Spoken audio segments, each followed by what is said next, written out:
So one of the things that's going to happen here is that our foreign keys, if we don't specify anything, we're going to have a foreign key which is going to be a user ID. So if I was to go back over here and I was to describe, let's say, stories, I would say that each story has a user ID. But let's say that I didn't want to store it as user ID. Let's say I wanted to call it something else. Well, one thing that you could end up doing with Sequelize, you could do something called aliasing. And what that means is that we can go over here and say, well, yeah, sure, this is going to be user, but we want to refer to this as an author. Okay? When we look at a story, even though it's going to be part of the user model, we want to refer to it as an author. And if we go back, this will actually run fine, but something's going to happen that might be unexpected. And what's going to happen is that we're going to end up getting two foreign keys.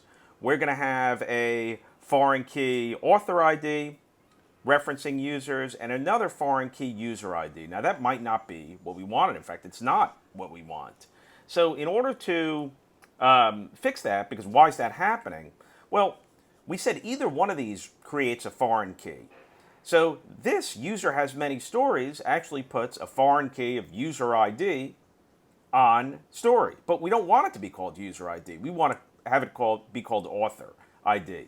So one thing we could end up doing here is that in order to get rid of that user ID, extra user ID, which we don't want, and when we look for stories that a user ends up having, we want to find them based on the author ID.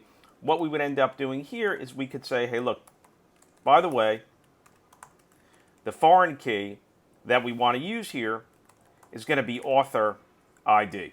Because, again, Sequelize will create that foreign key called author ID. A little bit of extra work, but you have control over how you end up really naming these associations, but you have to be explicit to Sequelize to say that's what you're doing. And here now we're just left with the author ID. And just to do this with one more of these, when we end up talking about reviews here, the other thing we could end up doing is that we could also say, look, a review belongs to a user. And again, if we end up looking at reviews here,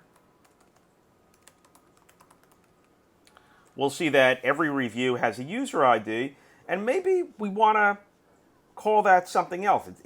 It could be the author ID of the review, but let's actually just do something a little bit different here. We'll say that a review belongs to a user as the reviewer, right? A review belongs to a user as a reviewer, and when we end up doing this, now we'll see reviewer ID, but we have the same problem that we had before. And again, this is associated with the fact that we go over here and we say a user has many reviews.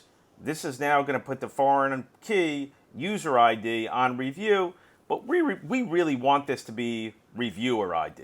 So we could come over here and we could go over here and we could say, hey, by the way, no, we actually have this. We want this key to be reviewer ID. We don't want two foreign keys to be there. And now this ends up solving that problem. So if we were to look at reviews and we had a user and we were looking at reviews and we wanted to find the reviews that user wrote, we would look for reviewer ID here. And on the same token, if we had a user and we were looking at stories, we would end up looking at the author ID. Now, there's no law that says you have to use these, do this, but there are times where you do have to use it. In these cases, I just decided to use it to show it to you. If you want to use these, great. If they are more descriptive to you in terms of looking at the database, terrific. But you should be aware that you can end up doing this, and these exist. And once you do this, there are ramifications where if you end up going in the other direction, you don't want to create foreign keys that don't make any sense. So once you end up doing the as, when you end up going in the other direction, you have to say, hey, look for this foreign key because we have author here.